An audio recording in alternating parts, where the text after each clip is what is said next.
Welcome to Nightlight.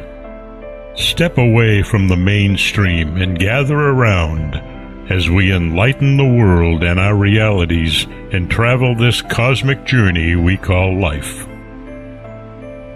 Join us as we share with you and provide that beacon that can guide us all to a better way. Explore with us as we examine a metaphysical montage of spiritual insights, covering everything from the mundane to the magical, UFOs to unicorns, and everything in between. This is a time of awakening, of sharing and evolving, of spreading our wings and soaring on the cosmic breath of creation.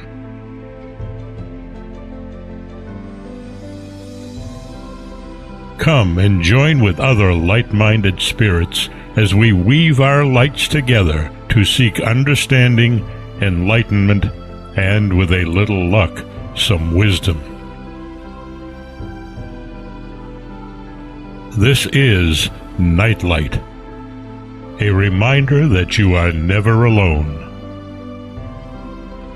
And now, here is your host, the lovely, delightful, insightful, and all-around great gal, Ms. Barbara DeLong.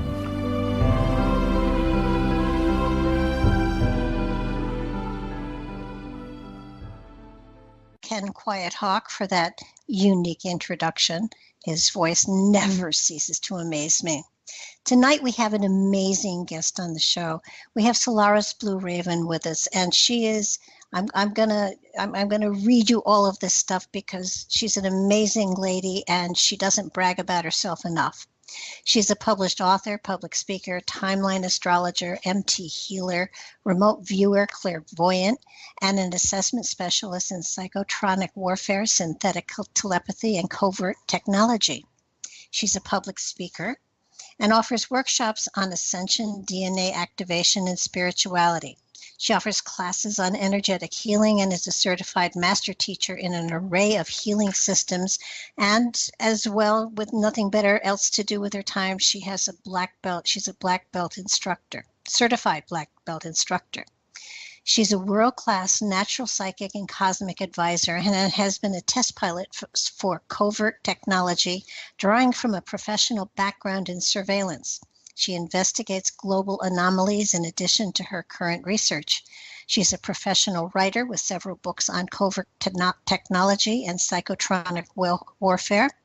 And you can purchase her books on Amazon.com or Author House Books. Her radio show, Raven's Witching Hour, is on Saturdays at 12 midnight on Revolution Radio at freedomslips.com. And if you need any further information on her website is www.nightshadowanomalydetectives.com. You can contact her there on any of her many unique qualities. I think that one of the most impressive and less publicized of her attributes is her ability to write, and she's written a number of books. I've read most of them. Her latest one is called 1 Million Miles to Midnight, and it's a very interesting book, and you have to read it 2 or 3 times to really totally understand it.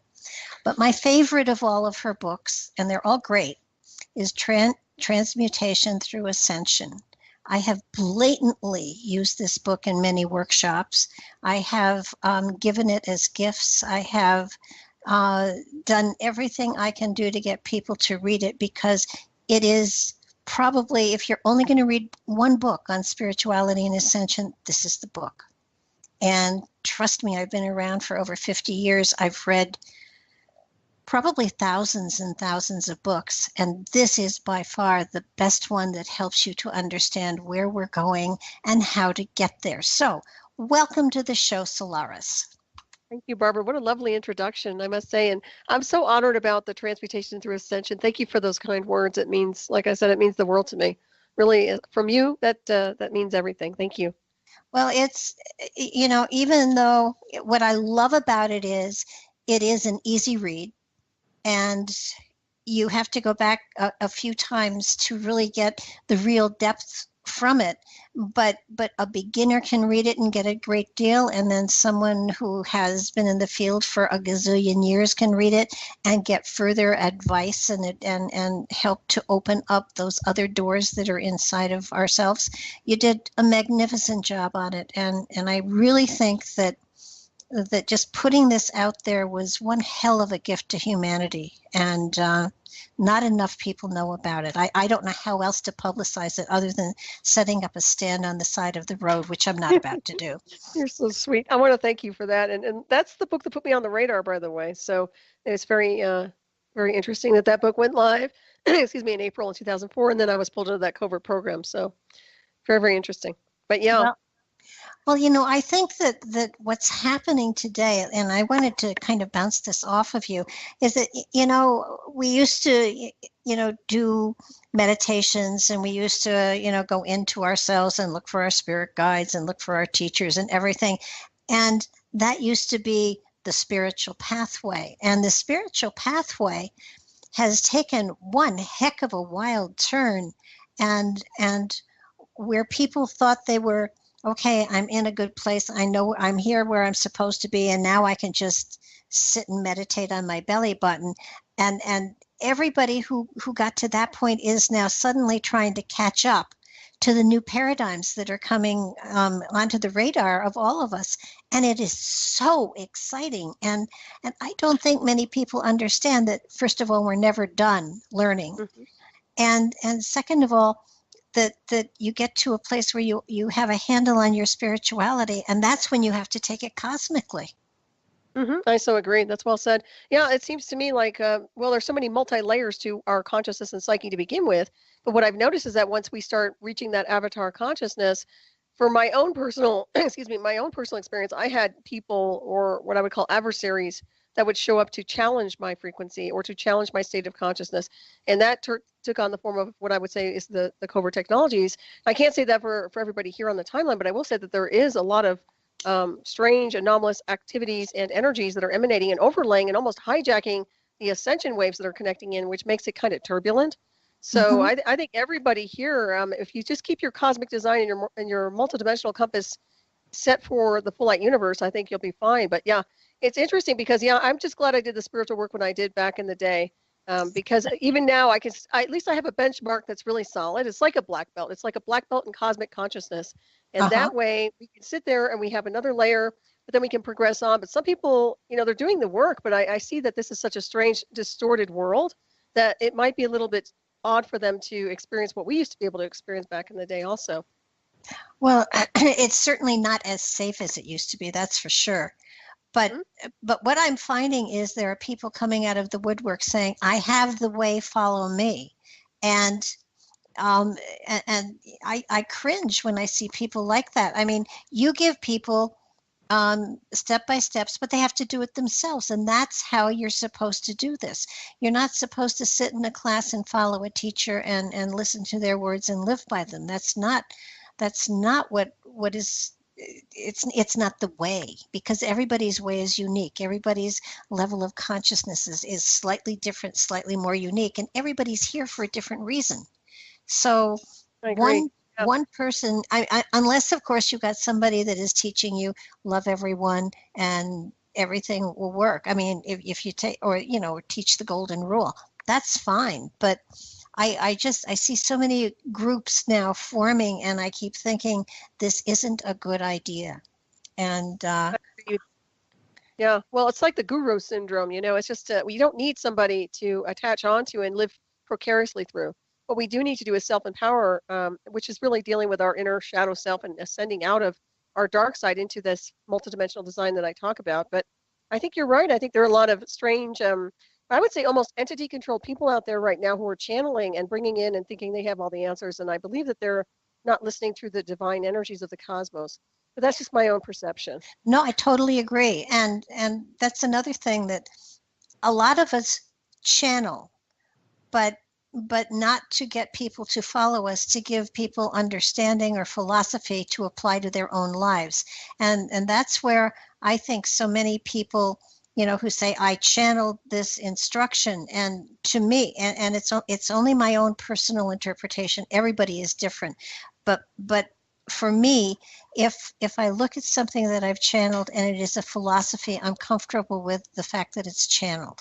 But if it's directional, if it's instructional, I back away thinking this is my ego having fun with me, because I agree with you. that's my benchmark, but doesn't necessarily mean it has to be for everybody. Well, I think you're right, because you want to make sure that you're, I don't think it's good to follow other people's work, in a sense that you want to create your own signature and your own frequency, and also listen to what I call the higher self over so superconscious. And I think a lot of the time people have their ego, like you were talking about, and some of these people who are there as quote unquote teachers will put their ego into it and have it this way and expect everybody to follow the collective of that psyche. Now that's another thing too, because you have everybody pulled into the psyche or the collective of that person, and that makes it almost like a cult mentality to some degree. So you have to be careful of that as well. I think my other benchmark for is someone authentic or not is, are they out for the almighty dollar, or are they out to serve humanity? If their push is, making a certain amount of money or living on this field, I shy away from them. And yeah, I can tell you point blank, I've never made a ton of money in this field at all. Neither have I. I had a career as a surveyor, a map maker, and some other things that I was doing. So yeah, everything I did with this was more on the side. It's really interesting. Well, don't you think you're still surveying, just in a different way? Mm-hmm. Oh yeah, absolutely. But my partner, my husband at the time, he's not with me anymore. But yeah, no, I agree with you. It's a different kind of cosmic surveying now.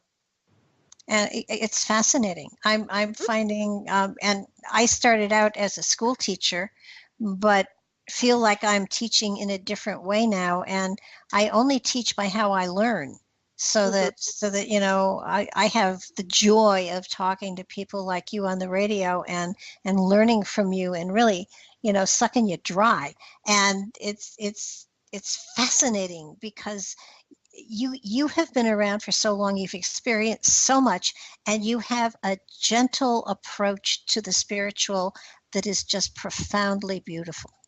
Well, thank you for that. I appreciate that. I sometimes wonder, after all the hardcore programs I've been through, how soft it is these days, but I do appreciate that. And that's one thing that always kept me strong and fortified through all the years, has been my spiritual path and my state of consciousness, and also my information that's based on doing the work. I know you can relate to this. You just go into your own cellular design, and you're what we call Akashic, and you understand who you are as a multidimensional being, and that's what carries us on into other dimensional states of consciousness, but also helps us navigate here on this world, which is, and the only word that comes to mind is turbulence, because to me, it feels like we are riding in an airplane and that everything is just bouncing us all over the place here. I don't know how you feel, but to me, that's the way it feels here.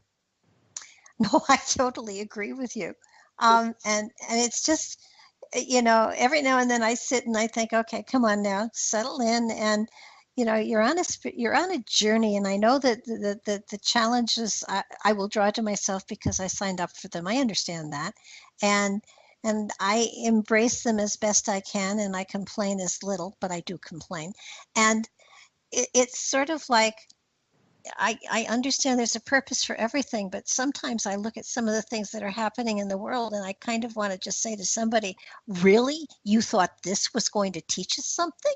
Well, you're a teacher's teacher, and I've told you that before, that you are a teacher's teacher. I think I've also called you a grail keeper, because you are one of those. You carry the holy grail of consciousness within you.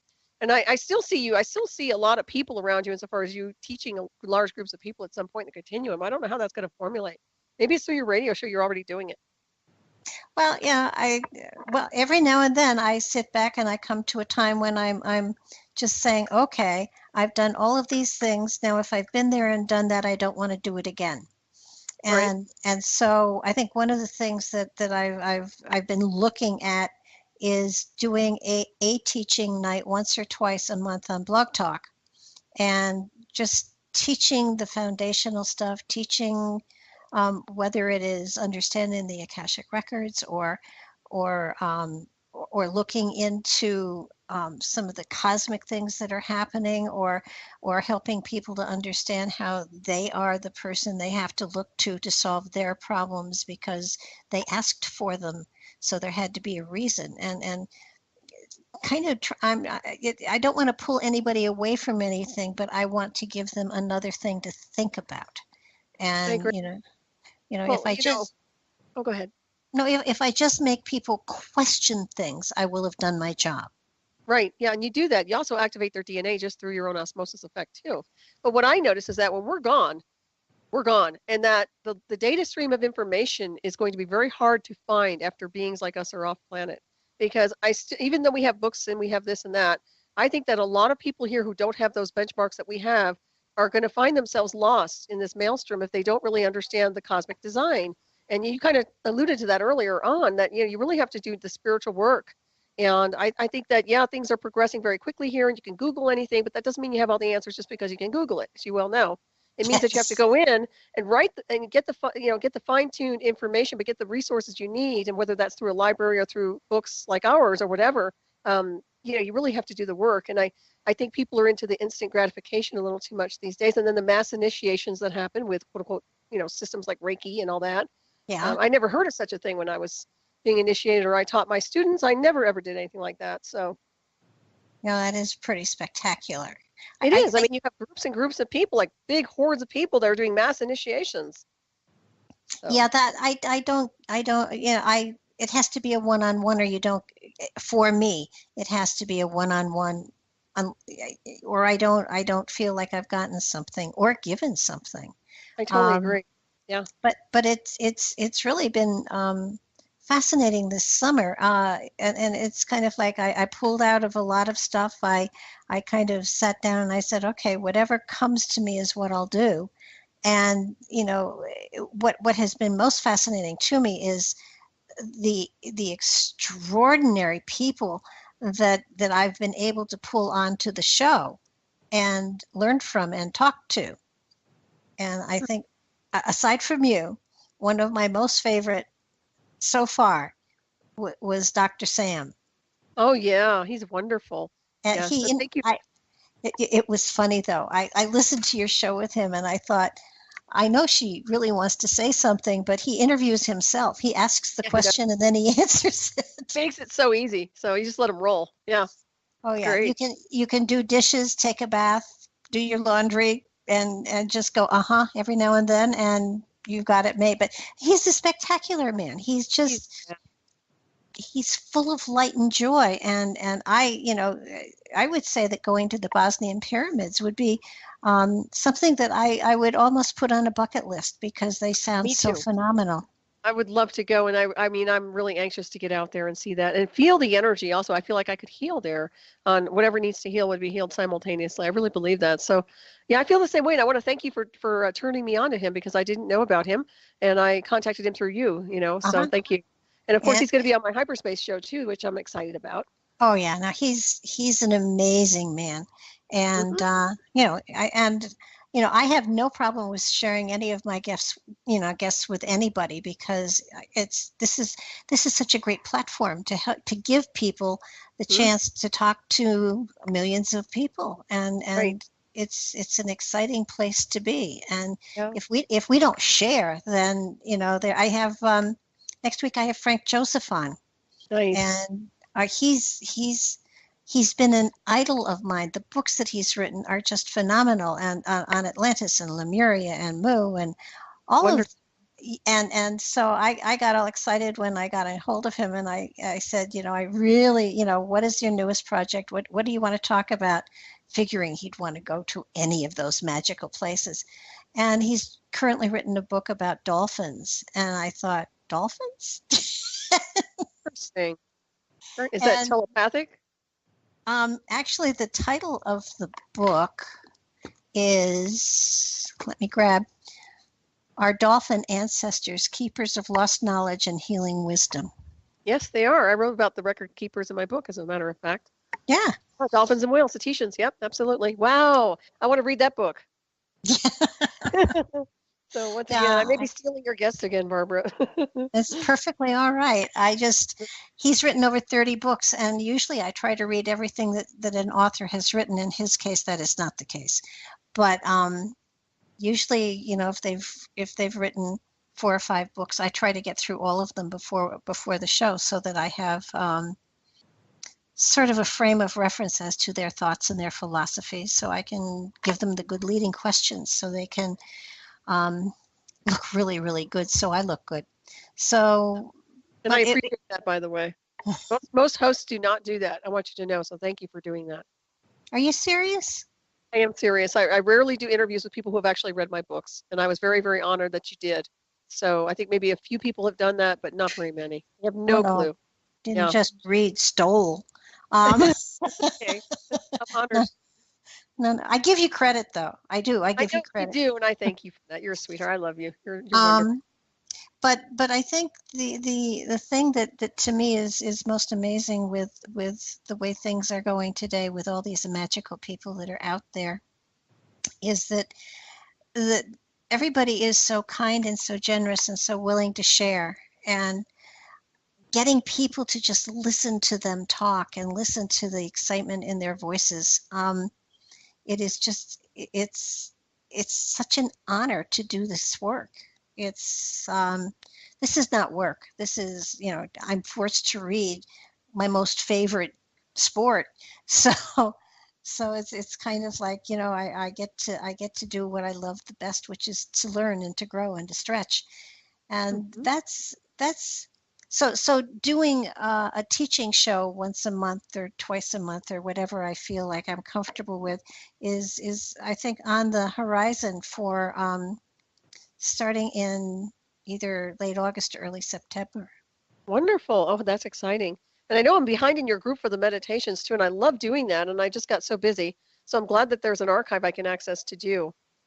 Yeah, that's something else too. It took such an unusual turn.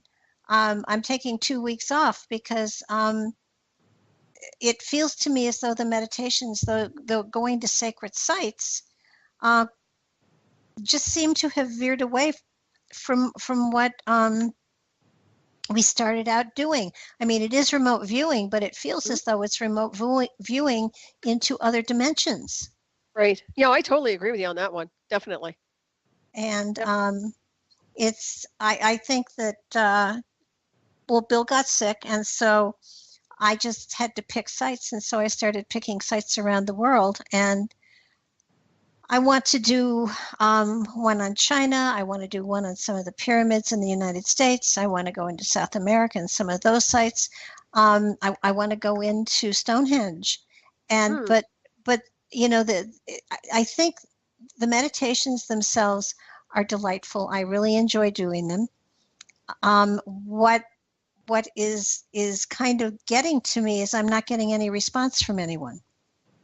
Well, I know I was busy. I don't know about everybody else, but I got so busy the past few weeks. So I apologize if I haven't gotten back to you, but yeah, I don't know about everybody else, but. Well, I'm thinking seriously about polishing the meditations and making them public. Mm-hmm. And asking people to send in their reactions or whatever. And throwing it open to the general public, because I mean, we've done 9 meditations now. We kind of have a rhythm there, and there is a core group of about 50 people. And that's great. If I make it public, then the general public can listen to them, and then I'll put them up then on my website so that people can, listen to the meditations, and kind of I'll give them the material that we have so that anybody can take part in it. It just feels to me as though making it private is keeping it away from people, and it's not secret stuff. But I think a lot of people, by calling it a meditation, I think I may have labeled it incorrectly. I don't think it's a meditation. It seems to me like, well, for me, it's like remote viewing or multidimensional, interdimensional traveling. So it's way beyond meditation.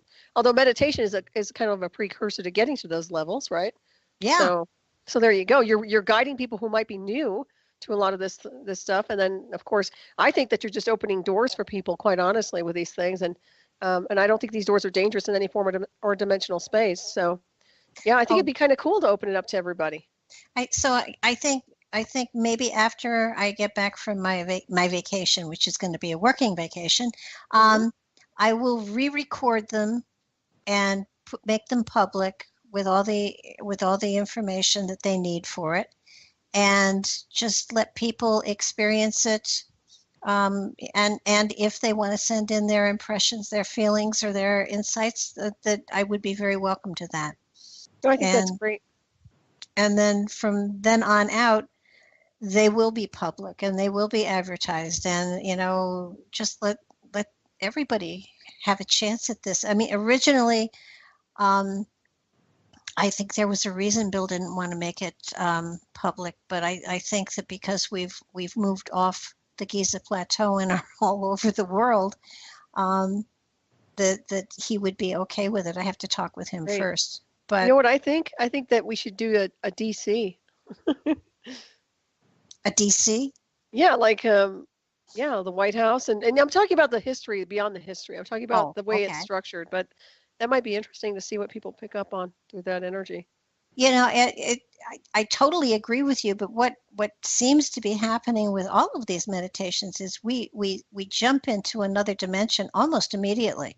Yep. And it's the power of the group that does it. I mean, I reach for the group, and so I have the energy of 50 people. Whether or not you're there or not, I still draw the energy, and we move on from that. And it takes on a life of its own, which is really spectacular. And every now and Right. then I step back, sort of part of me, and said, well, where the heck are we going now? Yeah, And it's a collective, isn't it? Well, I'd like to go off planet myself, but well, actually, that was part of, I was thinking the moon and then Mars, nice, and very good. because it's remote viewing, you can Hmm. go anywhere. Oh, absolutely. We can go anywhere we want. As a matter of fact, I'm pretty sure you could probably go beyond all those, Well, probably that right out of the cosmic design.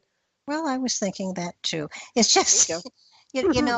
it's kind of like, okay, so how far can we go? What can we see? And what is actually fascinating is that in a couple of the last meditations, people were picking up on the tall, white, glowing aliens that are not publicized that much.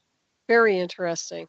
Yeah. And and I don't think they knew that they had been an identified alien group.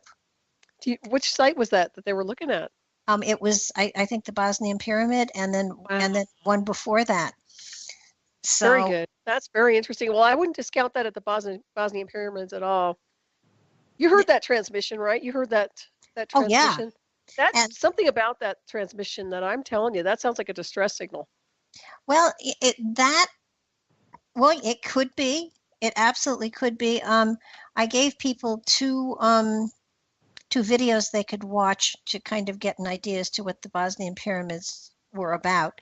Hmm. And in one of them, I Dr. Sam had said the signal didn't go all the way down through the pyramid. And then in one of the videos, they said it not only went down, it went a mile beneath the pyramid and bounced back up. For those who don't know quite what we're talking about, the Bosnian pyramids are kind of the newest guy on the block as far as antiquities go. Dr. Sam feels they're at least 30,000, if not 35,000 years old or older. And they're larger than the Giza Plateau. And as far as he can tell, it appears that they are really built for healing. And the exciting thing about them is that the tunnels, and they haven't actually reached any of the pyramids yet. They're just in the labyrinth of tunnels that kind of move up to the Great Pyramid itself, the Pyramid of Hmm. the Sun. Right. And from the top of the Pyramid of the Sun, they were able to detect a sound, a frequency, a beam of energy that was being directed out into the solar system, and they Hmm. were able to record it. Yeah. And they they um, they recorded it, and then they played it back to the pyramid, and it came back, I forget how many dozens of times stronger. You know, Mm-hmm. it echoed it back louder. And I kind of, there is a part of me that it could be a distress signal. I don't know what it is. It isn't pretty or melodious by any means, although they did have a piano play it. But there were the glyphs that they found in the pyramid on one of the stones that was there that talked about they had sealed up the tunnels, and they had sealed it all up, and they now had to go and be warriors and conquerors until the Stargate opened again. That's interesting. The terminology is very, very interesting. You know? And it to me it was almost like, oh my goodness, that whole thing is obviously for healing, but Mm-hmm. it's also it's a Stargate. And what I keep feeling is that there are Stargates all over the planet that are coming into recognition, that are stirring, I Like guess. activation? Maybe they're Yeah. synchronizing and activating, perhaps. I kind of get that feeling. There are a number of them down in South America, in Belize, that they were studying and photographing them, and they were photographing them all at certain times, and they found that the younger pyramids didn't have a lot of energy, connected to them, but the older, the more ancient ones had powerful energy that was sending out all sorts of orbs and things like that. And they were absolutely amazed that over a period of time they checked it out, and the older pyramids were actually sending out an energy while the younger ones weren't. Well, that's very interesting. And they were able to catch it on cameras, which was just fascinating. I know Patrick is the one that found that material, and he said to me, "What do you think is going on?" And I said, "Something's waking up." Yeah. Yeah. But it was I think one of the pyramids was in Palenque, the one that has the sarcophagus lid that looks like the guy who's in the spaceship taking off. Mm-hmm. But I do believe, and my whole philosophy has changed dramatically over time, that these ships do not travel through space. They go through dimensional shifts. They go through wormholes. They go through stargates. Mm-hmm. I totally agree with you. Yeah, I sent you a clip over there. I don't know if you want to keep that, but you can keep that for your files. But that was actually it's sending. But Jerry B made me a copy for that pyramid voice, and I have a copy I was listening to with my headset, so I'm sending it over to you.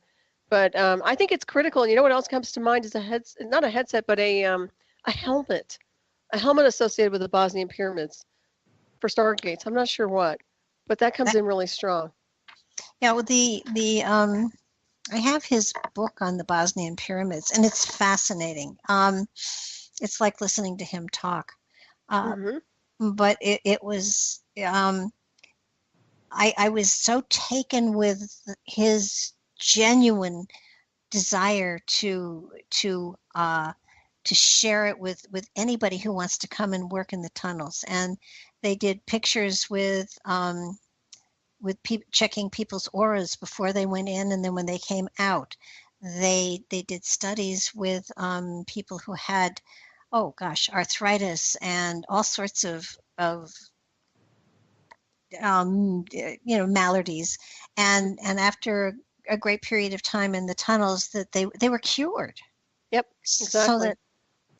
But I think the thing that most people don't understand about healings like this, or healings of any kind, that if another person is able to put energy into you and help you to heal, unless you change your life, you will draw back whatever the problem was. Mm-hmm. That's so true. Yeah, lifestyle change. Absolutely, I agree with that. No doubt. But it's very interesting, though. I've heard the spontaneous healing, and that's one of the reasons I think it would be fantastic to go. I'm also curious to see how it would affect people who have implants, whether they're technological implants or alien implants or etheric. I'm curious to see if they would be dissolved or not. And I did ask him that on the show. So, that's one of the reasons I wanted to go in there, because I have a signal that can be measured, and I've had in my documentary. So I thought it'd be kind of cool to say, well, what will happen with the signal in there? Will it be amplified or will it be negated? That's it. I guess it depends on what the signal is signaling. Yeah, exactly. I have a feeling it'll be blocked because, it's my impression that some of this technology that I have is more, the government's stuff. So. Yeah, it feels like the Bosnian pyramid is really, I mean, that it woke up at the exact moment when we had these cosmic things happening where everything was in alignment and the veil is thinner and it's easier to talk to the other side. And that happens only once every 28 to 35,000 years. And so here we have these pyramids coming into our purview, our consciousness at a time when there's so much changing, there's so much opening up, there's so much, there's such a greater potential for the human spirit at this particular time. Mm-hmm. And, you sit back and you think, oh my God, just how much is possible? There is so much out there that people don't understand, that if they just got to know themselves better and if they just reached inside of themselves and flicked those switches, that magic would happen in their lives. And I know that this is a time in which so many people are fearing everything. And, and I understand that. But at the same time, sometimes I said to somebody once something, and I got criticized for this, so I will repeat it. The greatest tragedies are miracles you just don't understand. Oh, wow. That's profound. I like that. I do too. And I had a lot of stuff. People say, well, what about this? And what about that? And I said, it's the potential of a miracle. If you view it that way, then the miracle happens. And it doesn't necessarily mean that the tragedy is corrected. It means that the tragedy triggered you into doing something that was spectacular and spiritual. Mm-hmm. Very true. Yeah, very, very much so. Yeah, I like that. It is exciting. It really is. And we have so many of these things that are happening in our lives, a lot of us. And I would say that most people who are in the spiritual venue, genuinely, are probably in the last 6 months to a year have gone through some really tough stuff. Mm-hmm. I agree. Yeah, it's a roller coaster ride. Well, I think they're also, as you were touching on, they're being distracted and diverted from their spiritual paths to some degree. It's all atmospheric conditions, but you're right.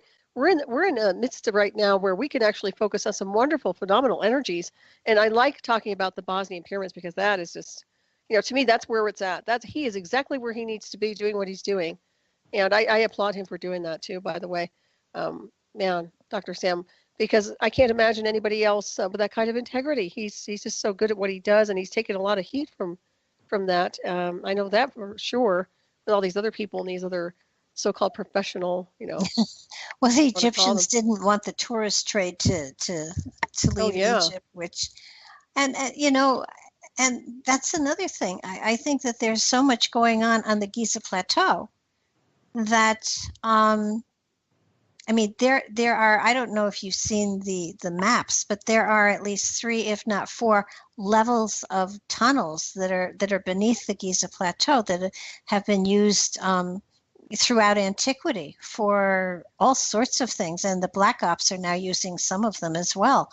But there's so much there that they aren't letting people know. They're just kind of keeping everybody into the King Tut venue type stuff, right? And not saying, but look at these tunnels, these amazing chambers that are below there that are as big as 18 football fields that are just empty. Why are they empty? What's in them? That's just it. Are they empty, Barbara? The thing is, are they empty? And that's my point too. I don't think they were. I think that somehow a lot of the whatever was down there was taken by covert intelligence operations or some, in my opinion anyway. I don't think they were empty at all. Well, when they first got in there, I don't think they were empty. Go ahead.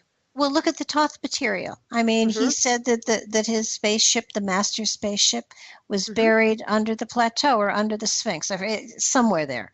Mm-hmm. And I keep getting pulled back to the Emerald Tablet material because it's so profound. I haven't done what I wanted to do with it because I keep getting different takes on just what the material is. I mean, in your opinion, what do you think that the Emerald Tablet material was for? It's initiation for me. I think it's initiation into the, I don't want to call it the underworld, but to some degree it is into the mystery schools. That was how it affected me when I read it. I can't say it for Mhm. everybody else, but when I started to read that, I went into an alternate state of reality. And I mean, not in a sense of just consciousness and my vibration sped up, my state of consciousness sped up, and I started anchoring more light waves. I knew that. So I knew that something was happening to me on a conscious, a cellular level that was activating me and almost like an initiation. So I found it to be very powerful, and I had a strong resonance with it. But that's how that's how my body responded to it. Oh yeah, no, it affects me tremendously as well. And I think Hmm? some people that read it said, "Oh, he said the underworld, and that's negative, and that's hell." And I said, "No, no, no, no. That's just another dimension." That was his way Hmm? of describing another dimension. Right. It wasn't meant to be, you know, not in, and then you step back and you say, wait a minute, Toth isn't talking about a Christian concept of heaven and hell. Toth is talking about interdimensional stuff, and it is in many ways the journey of the of our spirits, not the human, but our spirits, because we've been not human as many times as we've been human. Right. It's the star body I think they were referencing. And the thing is, when Mhm. people talk about the human word always bothers me because I realize it's a man-made word designed to divert the mass collective and saying, well, you're only human. This is all you are. This is all you can be. When in fact, that's not what we are. And we're star people in suits. And I call it a star body because that's really what it is, but it's multidimensional, multifaceted. And as we've touched on, when you look at the not only celestial or cellular design, but the chakra systems, how they're multi-layered and multiversal, and they're like little stargates when they interconnect. That's Mhm. big. So once again, this is where I think that Thoth was teaching a lot of this and activating people on that level so that they're able to go through those doorways, which is really about internal access and switching on that technological body of ours. Oh yeah, and I mean our DNA is not all switched on at all. And Mhm. if it was totally activated, I mean, we wouldn't.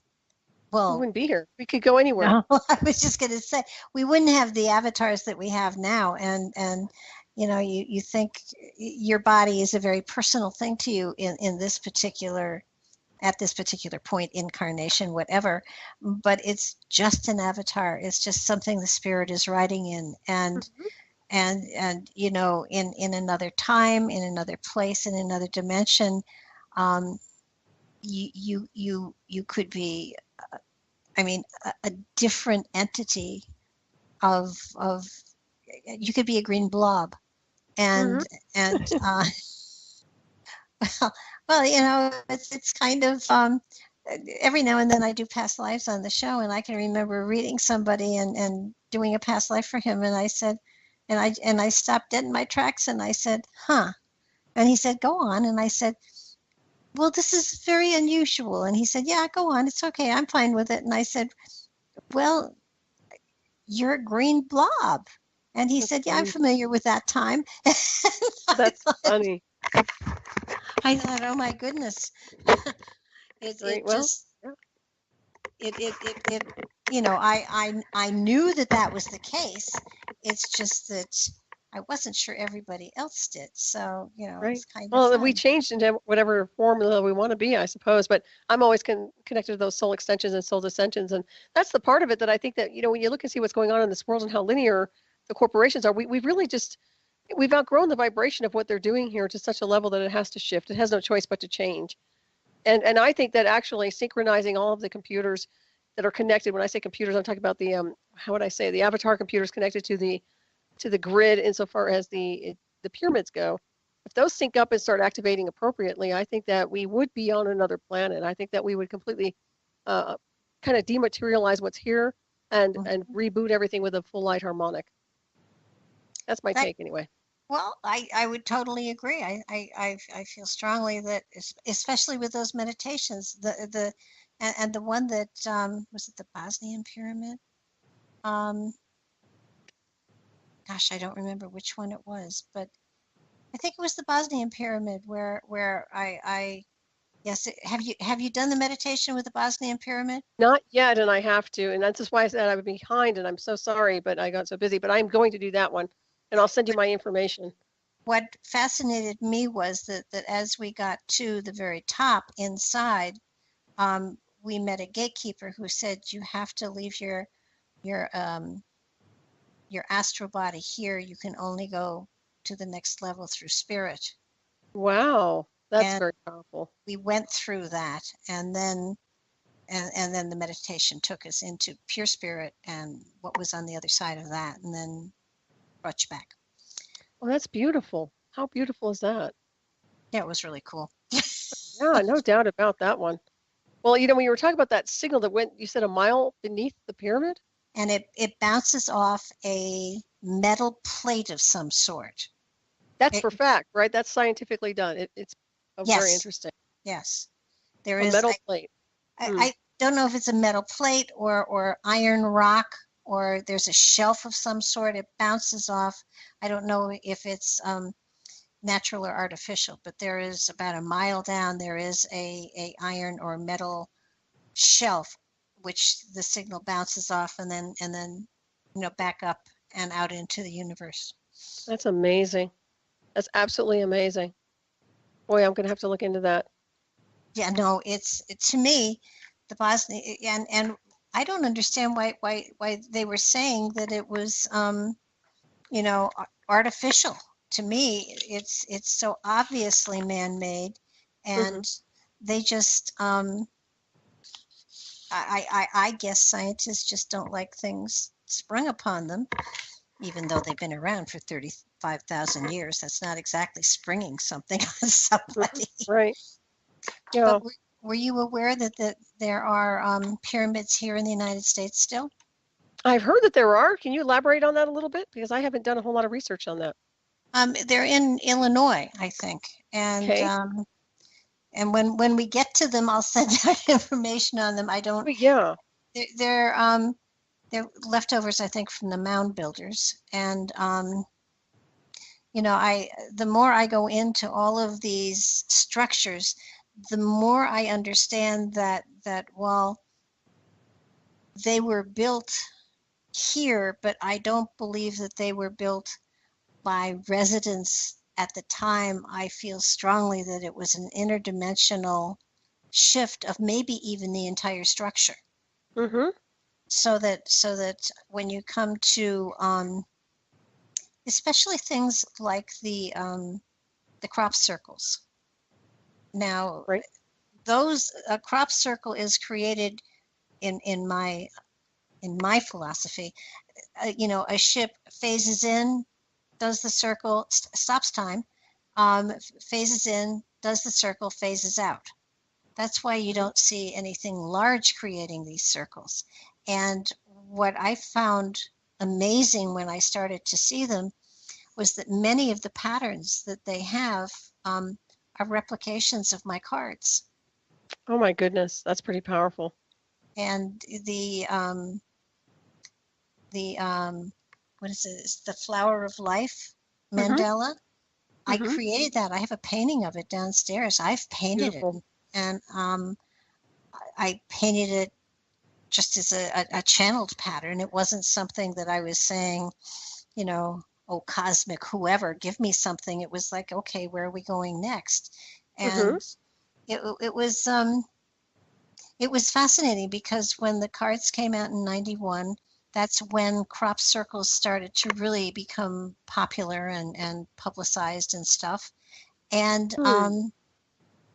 it was fascinating to me to go through the deck and find the crop circles that were almost exactly identical Do to you? my cards. I'm almost wondering if it was a consciousness thing because you had created those through your multidimensional design. I'm assuming higher self, over soul, and whatever you work with in source. But you actually created a collective of people because when you put those out there, you started bringing that forward, that energy, And isn't it interesting how the crop circles surface? So you have to ask yourself, was it a ship, or is it a manifestation of consciousness, of some intelligent energy where there is no ship involved? It's just about allowing and manifesting these things to be created overnight or whenever they decide to be created.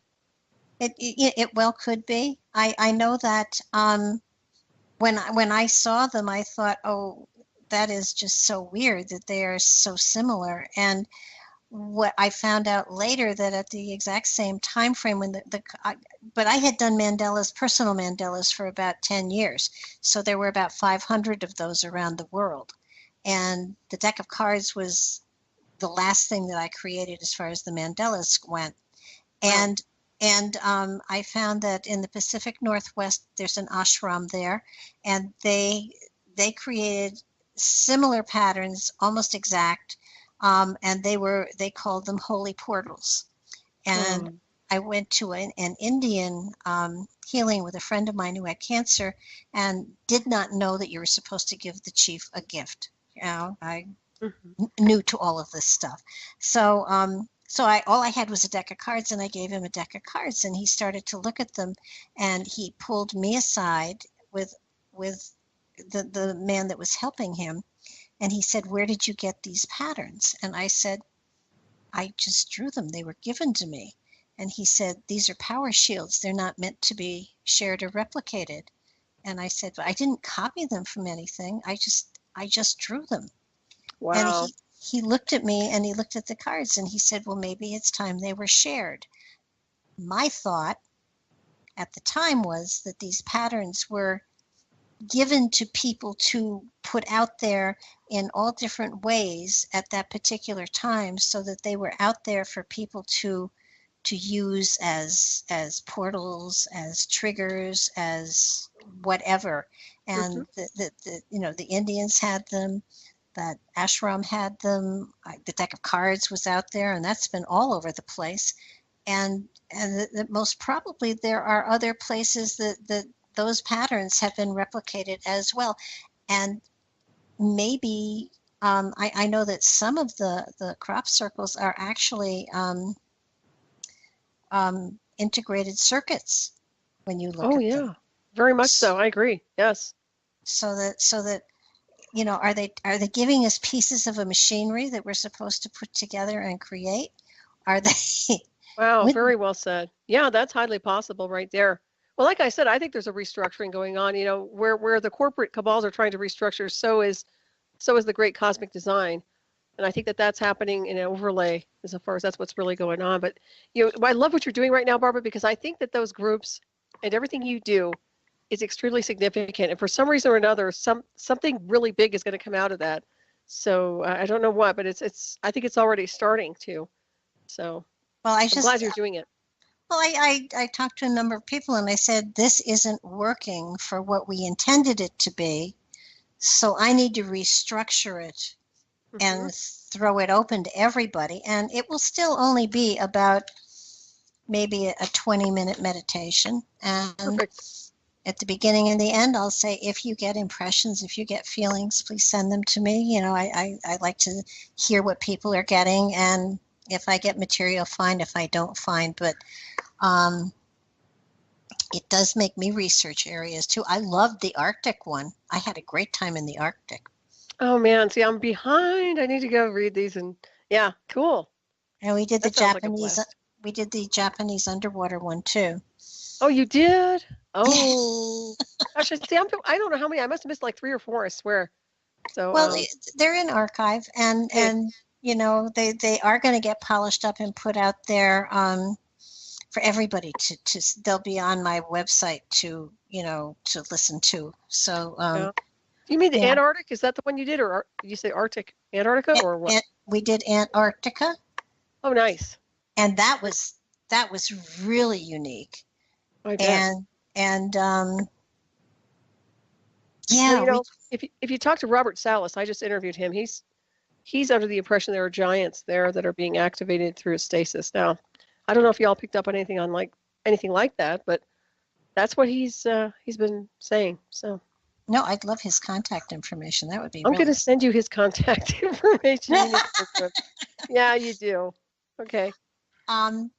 but it's, yeah, I mean, there's so much wonderful magical stuff out there that is absolutely reality. Right. And for people to be afraid of understanding it boggles my mind. Mm-hmm. And So, by the way, did I say Robert Sala? I meant Michael Sala. okay. There he is. There's his contact. I just sent it to you. Tell him I sent you. Oh, I sure will. Thank you. Oh, he's wonderful. You're going to love him. Written many books, has he? Oh yeah. Oh yeah. He's definitely up your alley. Yes, indeed.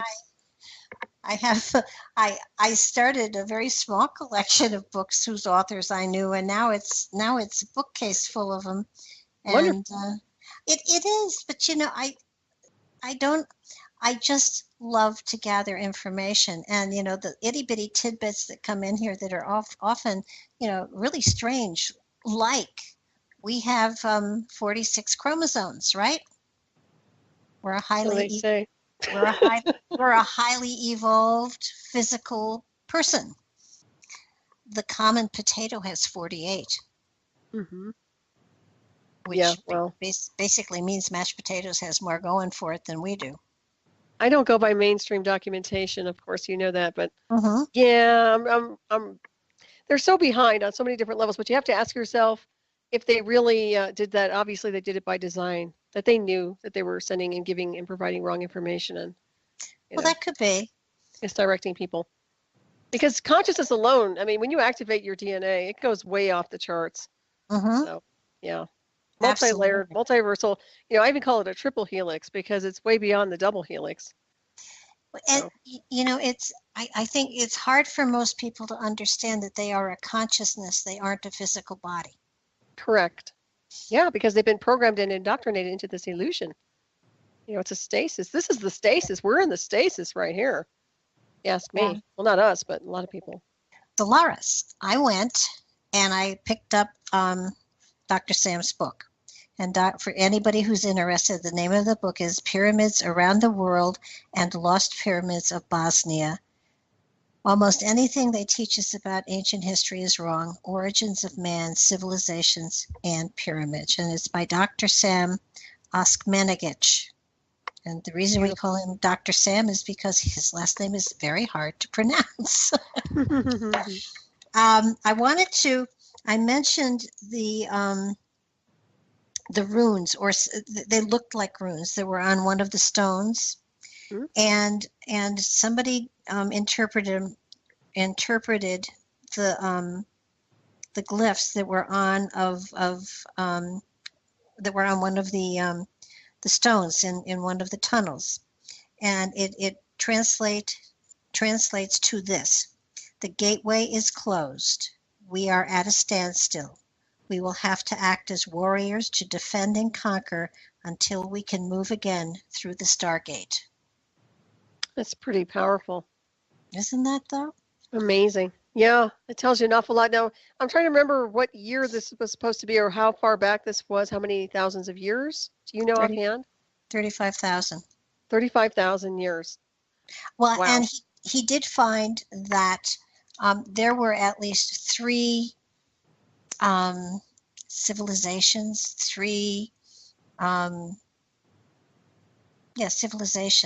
that utilized these tunnels in the pyramid, so that there were three different groupings of humans, let's not even call them humans. There were three different groupings of beings that utilized these tunnels in the pyramid, and so there were the builders, and then there were two more civilizations before they became covered and forgotten in time. Mm-hmm. Yeah, that's pretty interesting right there. So we will be the fourth. Mm-hmm. That hopefully learns to use the pyramid as a healing area. It's the first time that anybody has found a structure like this and has decided and has declared that it was used for healing and initiation. Mm-hmm. And usually it's they talk the Egyptians, and I don't mean to really downplay Egyptologists and the Egyptians, because when those pyramids were discovered, they kind of tried to be more sensible about them. Although when Napoleon discovered them, of course, they weren't lost. They've always been there. But when Napoleon came upon the Great Pyramid, it was sheathed in a white stone. And it was beautiful. And the white stone was covered with figures.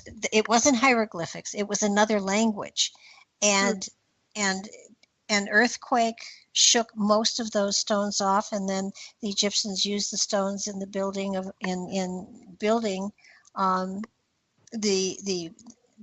buildings in Cairo. So I know there was somebody with Napoleon who transcribed all of them. He had notebooks full of them. He spent years transcribing them, and I don't think anybody knows what happened to his notebooks, because they would be fascinating to have now. Oh yeah, they're probably in the catacombs that the Vatican has them. That's probably a pretty good guess. I know that they tried to be scientific about a lot of stuff, and just did their best. Want to give them credit for trying, but now we have stuff like the ground penetrating radar that Bill is using, and we have so many other ways of looking into the chambers that are beneath the Sphinx. And there are chambers. There's a doorway there. Bill said he had been in those chambers. So I think that he's been a part of a lot of things that he can't talk about. Yeah, I do too. It's too bad too, because I would be fascinated to hear about it. Oh yeah. But we kind of know already. I don't know about you, but I already kind of know. Even when he says things, I already know them. So I think we were there anyway. Oh, I truly feel that I've been in those labyrinths that are under the Giza Plateau there, and I know that some of those chambers are just so big that you could easily probably have put a spacecraft there. Oh, absolutely. Yeah. You know what comes to mind too, and I don't know about this. I don't know, because I did do the meditation with you all with the Bosnian, but I keep thinking there's like a bunch of beings there. Like, I know you said you had something connect in with you all, but it feels to me like it's occupied. In other words, it's almost as if when they took a scan of the pyramid itself, there should have been something there showing life forms. Well, actually, there were hidden with the Great Pyramid. There were hidden chambers there that Bill was able to say, yeah, they're there, and which I thought was so cool. Because when you lead a meditation like this, you don't really know where it's going to go, right? And every now and then, something comes out of your mouth, and it's like, oh, you got to be kidding me. Oh, nice. So it is a lot of fun it's fun for me to lead the meditations, but I'm usually so focused on keeping a group together that I don't actually do the meditation exactly. I channel it. I let it flow. I have an idea as to where I think that it should go before we start, but quite often we go way off track. Yeah, but that's okay. You set them on course, and then they just kind of, it's like going to a museum. You go in and you're kind of the guide, and everybody kind of takes off and goes in another direction and looks at artifacts. Well, I think in a lot of them, did you do the one where we found an underground city and a chamber where there were symbols on the walls, and the symbols were portals and different? Yes, I remember that one. Yes. They're fun, and they're not scary. That's no, not at all. They're very powerful. They're just very enlightening, if you ask me. Well, my thought on science fiction has always been that the people who write science fiction are guided, whether knowingly or not, to present material that will prepare the general public for what is yet to come. And if you look at Gene Roddenberry and you look at Star Trek, um, you, I mean, come on, the flip phone, the doors that open before we get to them, all of those kind of things. We saw them on Star Trek, and we thought, wow, that's so cool. And now we walk into the malls and don't even think about it when a door opens in front of us. Exactly. Very, very true. And I'm thinking, frankly, that the television, even public television, has gotten so it just doesn't have any teeth to it anymore. So that if we're going to experience things that are going to prepare us for what's yet to come, we have to do things like distant viewing, like meditating, Right. like opening ourselves up to unusual circumstances that easily could be something that we will be dealing with in the near future. I agree. Well, you're developing your minds. Yeah, you're developing the mind, and you're fine-tuning your psychic skills, or everybody who's tuned into that. Yeah, that's what we need to be doing instead of what do they call it? Vegetating on regular television and all that garbage. Much, much, much better for people to start using their brains. Yeah, and it's not scary. I mean, when you think of extraterrestrials out there, and I know that they're not all pure and charming. I there's good and bad in everything, but I would say for the most part, there is, if any culture out there had wanted to destroy the earth or enslave humans, it would have been done thousands and thousands of years ago. I mean, there's a reason we're still struggling. I do feel we are a bit barbaric to be assimilated into a cosmic brotherhood, but I do believe on some levels, a lot of people are able to let go of their humanness and become their spiritual selves and to travel into those dimensions. I do believe that a lot of people are actually doing that on the planet as we speak. They are. I agree. Yeah. So and it's a species war. I see it as a species war. I see that there are many different types of beings here, and some get along, some don't. But they're in bodies, but still the essence of origin, they're what I call the soul spirit essence of origin, could be from a different planet, multiverse, where perhaps there was conflict or perhaps they don't get along. I don't discount any of that. No, it just, if you look at the Billy Meyer material on Atlantis, are you familiar with it? Yep. His apparently Billy thinks that there were at least 3 different incursions of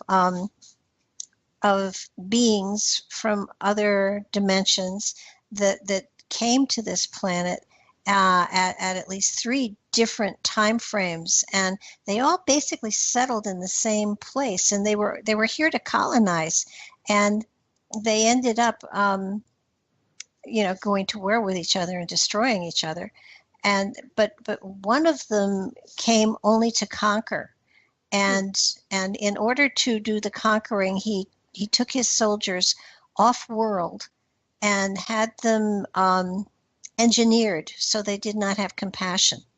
And when they came back to do war, they were very successful. And actually, they were destroyed, but they had already intermarried with the species that was here on this planet. And Billy suggested that because because of all the intermarriage and everything over the generations, that we all have a bit of that alien in our DNA that has no compassion, so that we are more warlike than many other races. That's a very good, highly probable. I wouldn't discount that at all. I think it depends on what kind of work we do on the timeline and the spiritual work we do. But I also think it's frequency and states of consciousness that activates the DNA. And once again, when you're dealing with multidimensional design and soul extensions, which means we exist simultaneously in multiverses, which means we could be other species, well, you're bringing in an aspect of an alien that you are in a multidimensional space, which has certain gifts. So I don't discount any of those abilities when they download in. And if that means that some are more desensitized and machine-like, then that's highly probable too. I don't discount that at all. It does make us a lot more fascinating, doesn't it? It does. Well, I can't go into, I'll tell you off air, but I had somebody do a read on me not too long ago, and we did an exchange, and I thought it was interesting. It had a lot to do with the technology I was interfaced with. So, and I look back at it now and I'm thinking, well, okay, so I'll tell you about it later, but I don't want to tell you on air, but it's interesting, that there's something that correlates. You said that nothing is by chance, nothing is just by accident. Sometimes we attract these things to us, and perhaps not even from this lifetime, but perhaps another one. Mm-hmm. So that is very true, Yeah, it's just, I think that sometimes people get so caught up in the here and the now, they don't give themselves a chance to stretch beyond the physicality and understand that there is just so much else going on. Mm-hmm. The bigger picture is just so big. But the cool thing is that every single one of us add a pixel to the total picture. So nothing would work without everyone. Mm-hmm. So that sometimes we judge, and that's not a cool thing to do. I mean, I do it too. I'm guilty as well. I assess things. I try not to judge. I look at it as an assessment. Without it's like a neutral positive. That's the way I look at it. I try not to finger point, but I do assess things accordingly. I think that's just part of my makeup, to do that, to profile. No, I think that's the best way to do it. Mm-hmm. I haven't totally gotten there yet. And when I'm judging, I do raise a hand and say, yep, that's me, I'm judging. It's all right. You know what? It's whatever it is. It is what it is. This is a strange world, and to me it seems like a floating asylum at times. So not everything is exactly normal here, Barbara. So well, I sometimes, and I've said it before, I think that this planet has been to a degree quarantined until we can learn to deal and love each other. And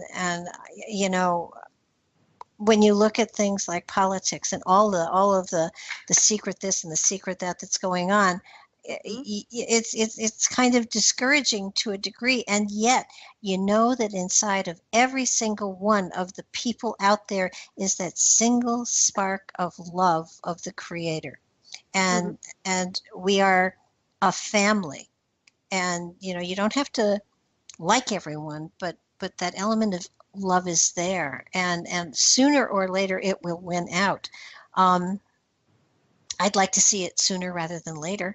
But you can't tell which way it's going, and every now and then when I actually watch TV, I just shake my head and say, well, it's not today. It's turbulent. That's the word I started with. It's a turbulent world, and I think anything can go. And to me, it seems like everything's in flux. But as I've touched on before, is that the vibration is a big deal, and if people are polarizing in a field of vibratory rate where there's all this coarse, violent energies that are really disconnected from spirit, then that's going to create more of a rifting program. And to me, it seems like a breakaway society would happen at that point, because even though people could be love-based and connected to some degree, well, it's a choice people are making on the continuum. Do they want to be that? And it seems to me like they're breaking away into these coarse avenues. And then, of course, there's the other beings that are here to raise the vibratory light. I see a breakaway society again with the star people, which is really us, beings like us on the timeline. I think we're just going to keep ascending, and the other ones are almost going to I want to say they're going to vanish, but it's like there's a glass wall between us, and that they're just going to do their own thing, and we're going to be doing our own thing, and eventually that's just going to split. And I don't know if that's already happened in a multidimensional space, and I'm seeing it already, and maybe that's why, but that's what it looks like to me. Well, I think, I would tend to agree with you, because when you look at I often said that star people were put down here, usually not in a group, but individuals in places of darkness, so that people could see the light, understand it, and eventually grow to change and to let their own light shine forth. And today, with the internet especially, the star people have a greater ability to connect and communicate than ever before.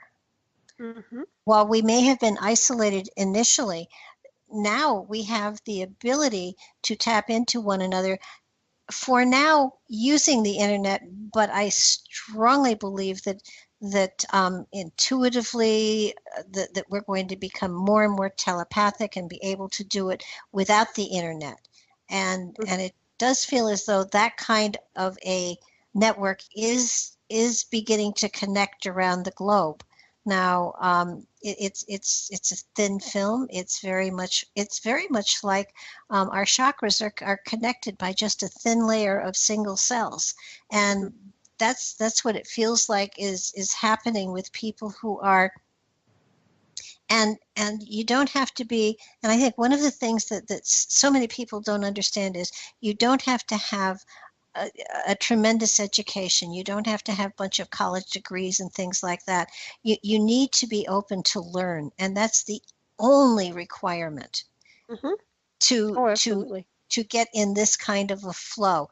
I struggled with a lot of stuff for a lot of years, and then got into this field, but you don't have to do it that way. And I just happen to love to read, and I love to learn, and I love to talk to people who can bounce things off me, and I can bounce things off them. But learning is the most important thing ever. And Mm-hmm. if you continue to learn, you'll continue to grow. And it doesn't always have to be heavy duty philosophy. It can be the universal laws. It can be just some of the fundamental stuff that helps you have a grounding so that you have somewhere to grow from.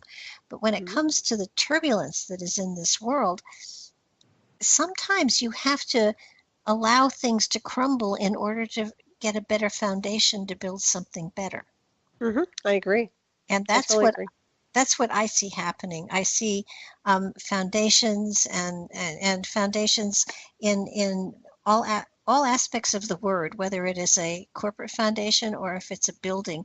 I do believe that there are times when we have to allow things to disintegrate in order to get a better foundation to build something firmer and more important. And earlier we talked about leaving a legacy, and a long time ago I got very concerned, and I took a look at the world, and you could see the pyramids, that the pyramids have stood the test of time. They are tens of thousands, 15,000, 30,000 years old.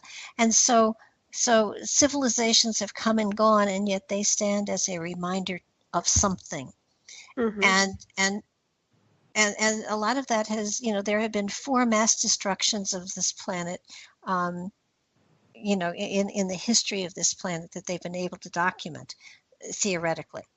And and so my thought was, okay, so the part of civilization that I'm a part of right here and now, in 10,000 years, my house won't be here. Um, Mm-hmm. my books may not be here. And it was like, if there was a mass extinction, what would be left? And the only thing that I could think of, aside from the pyramids and stuff like that, was Mount Rushmore. Wow. I don't even think that would be here, do you? Well, I don't know, but it is stone. It could probably outlast a flood or a Mm-hmm. fire. And then it came to me that our legacy isn't in the physical. Our legacy is in the radio shows that we do, because they are sent out not only over the internet, but they're released into space, so Yeah. that our voices will be out there forever. And the That's things, scary. no, really, and the things that Yeah, we have talked that's true. about, the philosophies that we've shared, the crazy, some of the music out there today, could get lost in time, but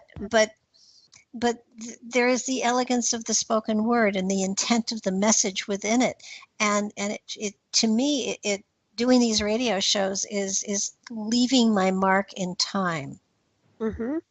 Very much and so. I think, and what you do is profound too. Your shows are just amazing.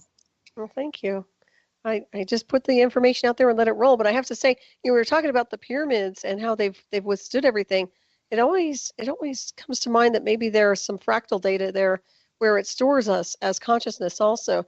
That obviously we ascend out of here into another dimensional space and other states of consciousness. But for some reason or another, I keep thinking that those pyramids, because they're linked to the Full Akashic and the Hall of Records, the Hall of Consciousness, the Hall of our own experiences here as star people incarnate. could possibly, I'm sure it's archived there as well. I don't discount that at all, besides what you're mentioning. Well, no, I would absolutely agree with you. And you know, when you look at the pyramids and the fact that they were never tombs, so it's taken us hundreds of years to realize that they were used for something other than burial. Right. And you know, they still haven't determined what they were used for. And they're still clinging to antiquity and not allowing them to, I mean, let's face it, whoever, whatever built them was so exceedingly intelligent that it surpasses what we can do today. So if they could construct something like that, there had to be a philosophy, a wisdom, a science that was a part of that society, and we know nothing of it. All we do is you know, look at the hieroglyphs that are in them, and read the bragging of, well, not in the pyramids, but in the tombs anyhow, about the accomplishments of the pharaohs and everything. But the pyramids themselves, at least the ones on the Giza Plateau, were for something else. And I don't believe we have, I mean, I would say initiation, absolutely, to a degree, but has to be something more too. And there has to be information there somehow, somewhere. Right. Well, I still go back to the ancient mystery schools as well, with the initiations and the transfiguration of the atom, which means it's a stargate of sorts, which means we can actually, I would say beyond phasing, we teleport beyond through the pyramids themselves. And also the power station, I know a lot of people tell and communicate how they're power stations, or they were power stations. I don't discount that at all also. But you have to be a power station, or it would have to be something like that in order to have the initiations where we're doing the transfiguration of the atom, because I'm looking at something that's very, very photon electric oriented, almost like a Tesla, you know, like a Wardenclyffe tower type. But also, you know, I think it was in the Bosnian pyramids too, he was talking about how the antennas, which the capstones are all missing, and those were almost like the little fine-tuned antennas, which really tell me that somebody was deliberately trying to dismantle these things. Oh yeah, I think they were, you know how you can take a piece of your engine out and the car just won't run. Right, yeah. And I think that's exactly what they did. I think they took those capstones off for a very good reason. I totally agree with you. Yep. And it's sort of like, you know, they aren't wise enough, old enough, or spiritual enough to be able to utilize these wisely. But I think that they in many ways are places to learn to become your own star chamber and your own portal. Exactly. Cellular memory, because it's in there, whether they like it or not. Even when they censor history in the world and the illusion of, we have cellular memory, cellular recall, and consciousness, and we can access it when we need to and when we're at that ready formula where our vibration is at the right speed and frequency. Yeah, and you know, Tesla, I mean, he was such an amazing man. I just can't believe that the government did what it did to him. I know. He wanted to give free energy to everybody, and he had anti-gravity stuff too. So you know, our technology is so greater than we know, and yet until we get science and spiritual stuff kind of working hand in hand, you know, we're constantly butting heads against one another, which is such a shame. Yeah, this world's in collision, and they did that by design, unfortunately, because we have all the technologies you were just touching on. It's just a matter of the Black Science Department rising and everybody just calibrating to the right information, and then we can work it out from there. All we need are whistleblowers that can really, you know, smash through the wall of you know, of delusion that has been created by people who have a financial desire to keep us ignorant. And I agree. And what's so cool is that with the spiritual stuff, I mean, you can absolutely soar to the stars. You can actually reach for the stars and beyond. And it's just a matter of bringing that information and that wisdom back, applying it to this reality, and becoming a living example of the spirit within. That's well said. Yeah, and that's the whole idea, is just just ascending, just ascend out of the well that they've created to some degree. But the well is just a construct, just like anything else, and it changes through frequency. Mm-hmm. No doubt. But the Source would never dump us on a place in the illusion of space and time without having the components to go home. That's the bottom line. And I think people have to realize that when you're looking for the answers, as we all have them inside within. And that's the biggest thing, is just to go within and find it, access the data. But it's so sad to see that we could have had this whole world could have been such a better place had they just allowed for things to flow accordingly without the censorship and everything being hidden and edited. It's really unfortunate. But they've been doing that since time began, just about. Mm-hmm. There's always been a struggle for power, and that power meant that they wanted to control, and they didn't want to. I don't think in any of these areas where powerful people came to control others, they never I can't think of one, maybe you can, where they used the power to control the people for the good of the people. Never. It's always a weaponization of everything. All they care about is weaponizing. Yeah. Unfortunately, it's war. It seems like to me it's a spiritual war. It's a mental, physical, spiritual war, technological war. It's crazy. And I think a lot of that has to do with some of the people in the illusion of power are insane. They're not firing right. So, and that could be a madness that, I hear that when certain people go to levels of consciousness or they access things too quickly, or perhaps they have access to ancient artifacts and things that activate their DNA, that they'll go mad if they're not capable of ascending through spirituality, through the full light harmonic. And I believe that happens. I believe these people have a lot of money and a lot of power to buy a lot of good, cool toys, but they're not there in consciousness and they're going insane. And that's what I see anyway. And those of us who've been there in the multiverse, we're the ones who are stable right now. Mm-hmm. Well, you look at, those that are at that place. I do believe that they delude themselves by thinking they are trying to help the people, but they don't, because they keep them in darkness. Yeah. And we have free will, but some authorities have tried to convince us we don't have free will. And when you can claim that free will and utilize it, and I'm not saying rise up and have a revolution. I'm saying merely start to go your own way instead of following, the crowd. Right. It's sooner or later so many people will sort of jump ship that they'll realize that they don't have a crowd behind them anymore. And that's when things start to really change. I agree. Yeah. But, claiming your power is a big deal. And of course, free will is a big deal, and honoring free will. And people who don't honor free will, well, that's a problem on a universal scale. And I've touched on that. The universal laws are that you do honor free will, that's a protocol, that you're supposed to honor free will. Mm-hmm. I don't see it happening here. And that's where the violations come in, and then anything goes. So I agree with you, though. I think eventually they're going to realize that there's nobody following them or listening to them. It's just like mainstream media. Nobody cares anymore. Nobody listens to them anymore. No. Well, that's a perfect example. Well, and you just brought up something really important. I have a number of times talked about the universal laws, and I found that not many people know that there are universal laws and what they are. And that's a great stepping stone to when you understand the universal laws, and there are a lot of them. Mm-hmm. But there's, and everybody knows about the law of attraction, but they don't know that you actually have to be responsible for your actions and stuff like that. And it to me, understanding the universal laws, I mean, there's so many out there, to understand that they are always in play within your life. You can't turn them on and turn them off. They're there. And if it's like the Indians and their 7 generations, if somebody wanted to make a change, they had to prove that if they make the change 7 generations from that moment, the tribe would still be benefiting from that change. Mm-hmm. And if they couldn't make that case, then the change wasn't made.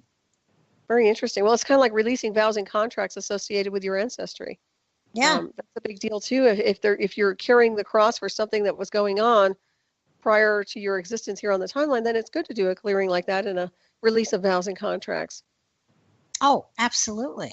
Mm-hmm. But people don't understand that. No, they don't realize the power that they have through their state of being by using their voice and their minds and actually standing up and being counted.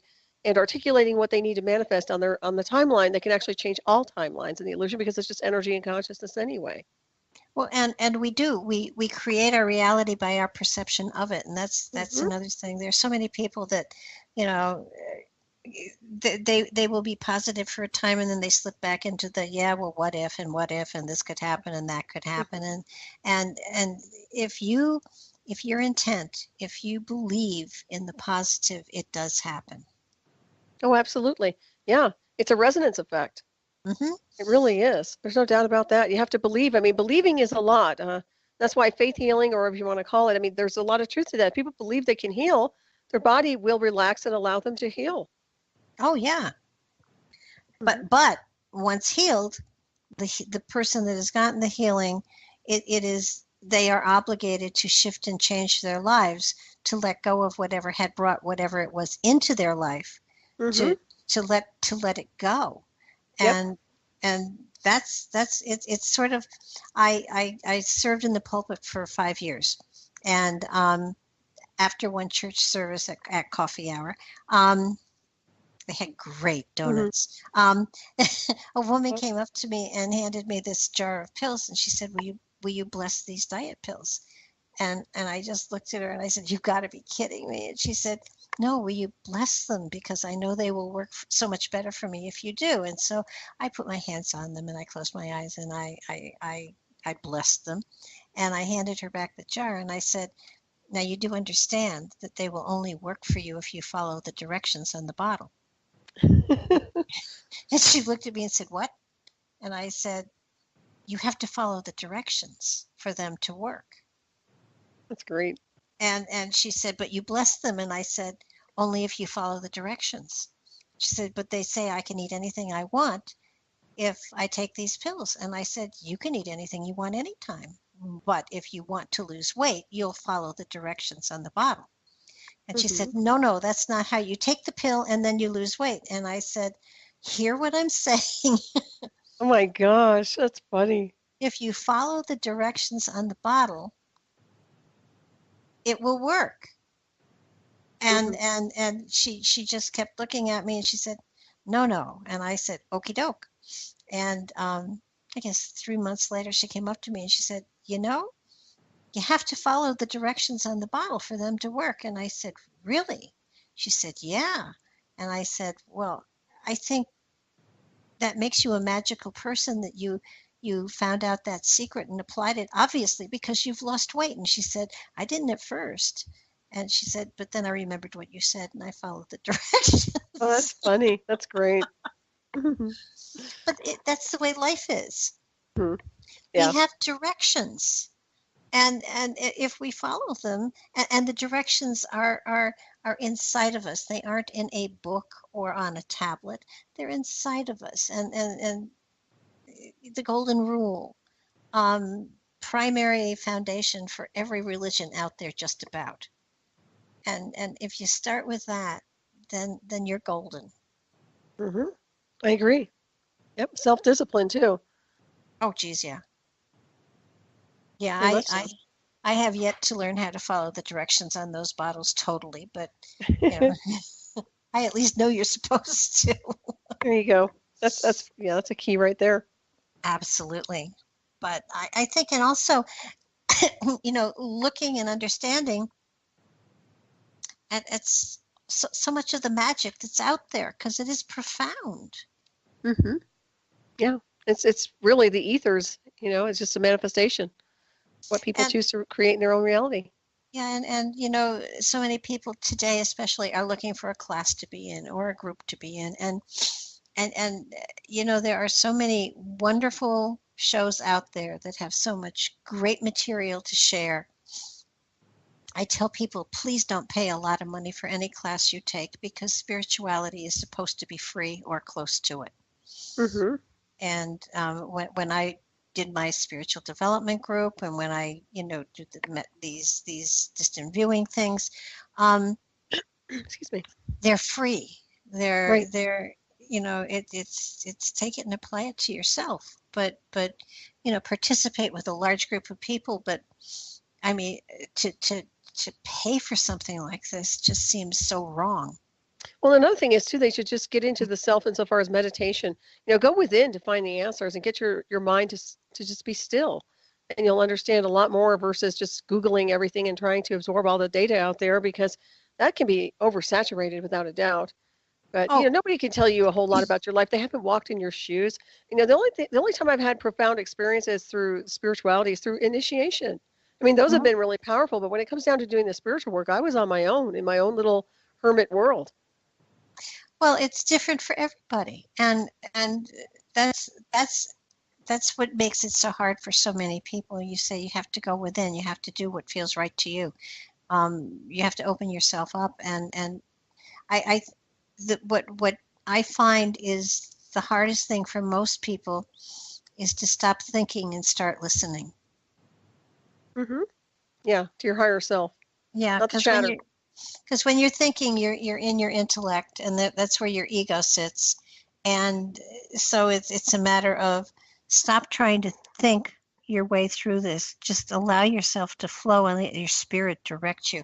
When Hmm. we do the distant viewing stuff, I have sort of a plan in my head, but when we're actually doing it, I get pulled off track, and we go in different directions.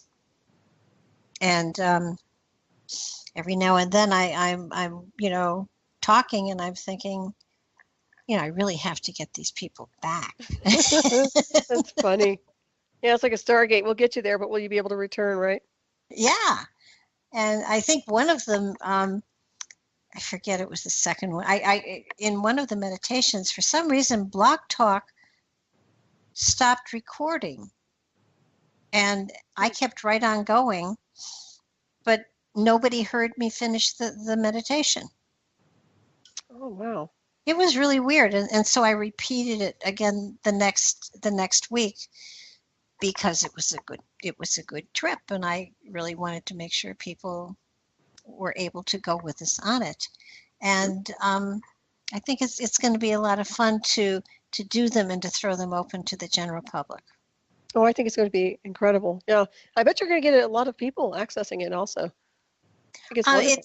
It's interesting. The first couple of them, I found that I was able to sort of chart where the people were listening to the meditations from, Hmm. and 85% were in Saudi Arabia. That's bizarre. That's very That's a bizarre. trip. Were they friends of Bill's? I have no idea. Either that or they're spies. That's interesting. Well, A trip. it really is. And then, of course, when we started to kind of go into different areas, um, again, it switches around each time. But I think that it's going to be fun to sort of stretch them a little bit, make them a little bit longer, Mhm. and just give them the information, and it's available. It'll be available on Blog Talk. It'll be on my website, on the player there, so that people can actually tap in and do them. If they want to send me their impressions, that's fine. If they don't, that's fine as well. But when we get into some of the other areas, just like in the United States, there were areas where the Iroquois Indians had vast holdings, and the huge empires, and they had pyramids. Mhm. And of course, they aren't there any longer, but they still are there in some dimension.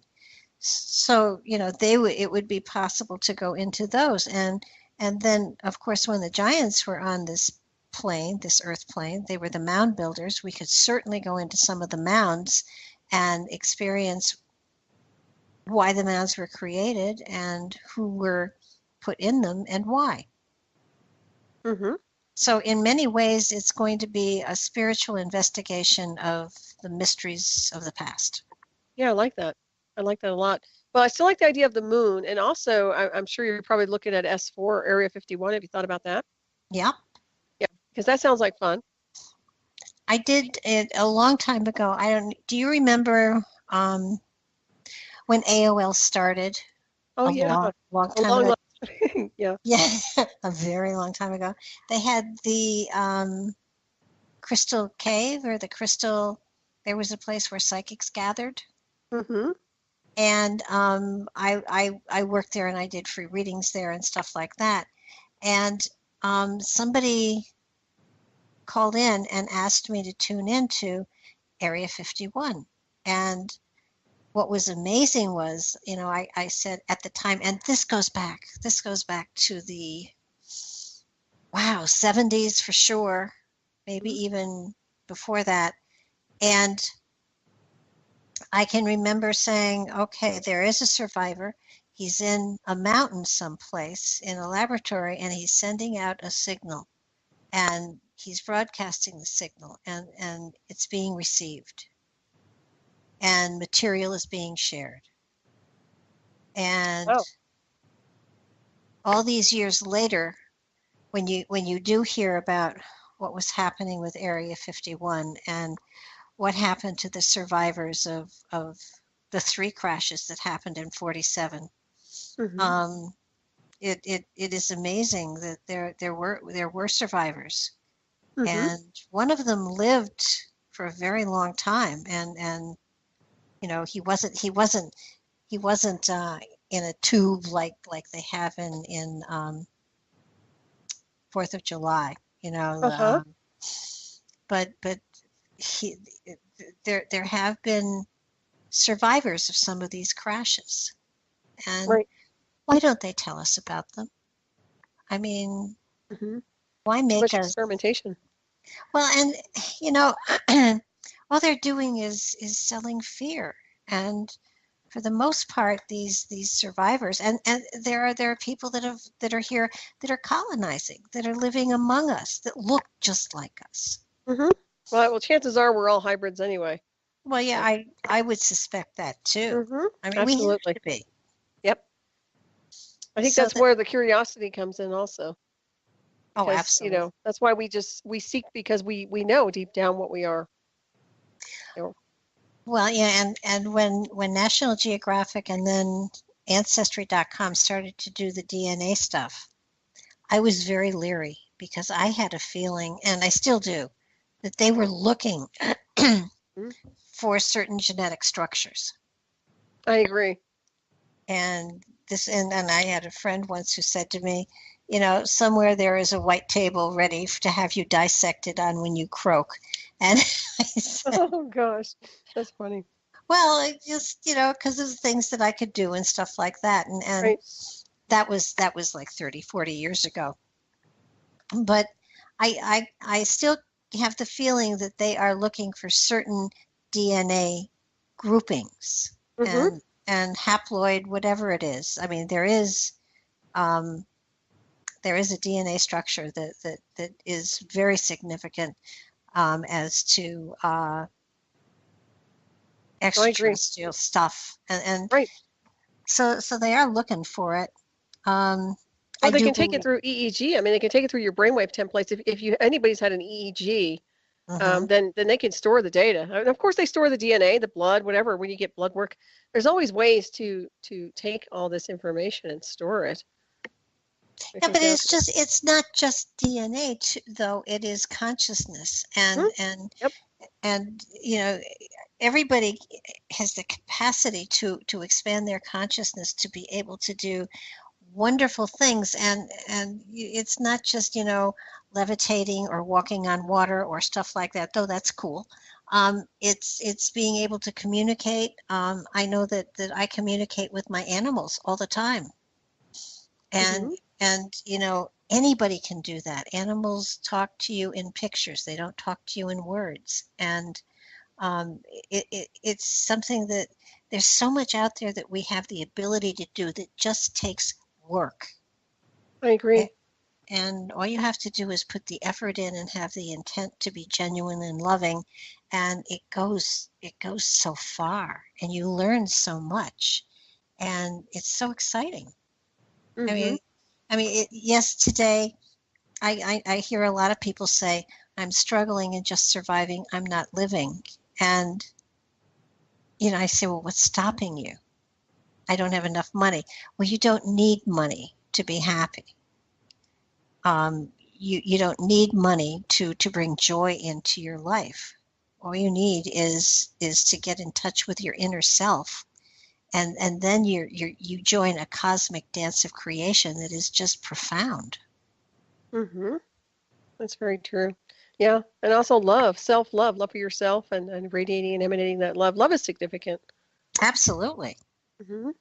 Absolutely, but you know, there are lots of different kinds of love, and unfortunately, unconditional love is really it's difficult to it's difficult to achieve, and Mm-hmm. so many people use it as a tool and as a weapon. You know, I won't love you if you don't do this for me, or whatever. Right. Unconditional love means I love you. I love what's inside of you. I may not always like you, but I do love you. Mm-hmm. Yeah, And it's the spirit of energy too. Once people tune into the spirit within, it's mhm. always about unified love. It's always about that state of consciousness and unconditional love. But people have to look through. They have to peel away all the layers. You know, all these programs that run. Yeah, and that takes work. Mm-hmm. But it's fun. I mean, you've been in this field for a long time. You've been through some very tough stuff. Oh yeah. But I would hazard a guess that at this point in time, you're kind of rising above it and going beyond it. And the message that you put out there for people is so profound. I know you did this book. I'll say it again. Um, Transmutation Through Ascension. Um, It's a fabulous book. Everybody should get it. It's available all over the place, and it helps you understand a process that is so important for our development and our growing, and our insight and our understanding of the spirit that's within. And and I don't push books. Well, thank you so much, Barbara, and thank you Thank for having me on tonight. It's been oh, an honor. my pleasure. Thank you so much. Good night My now. pleasure. Night, everybody.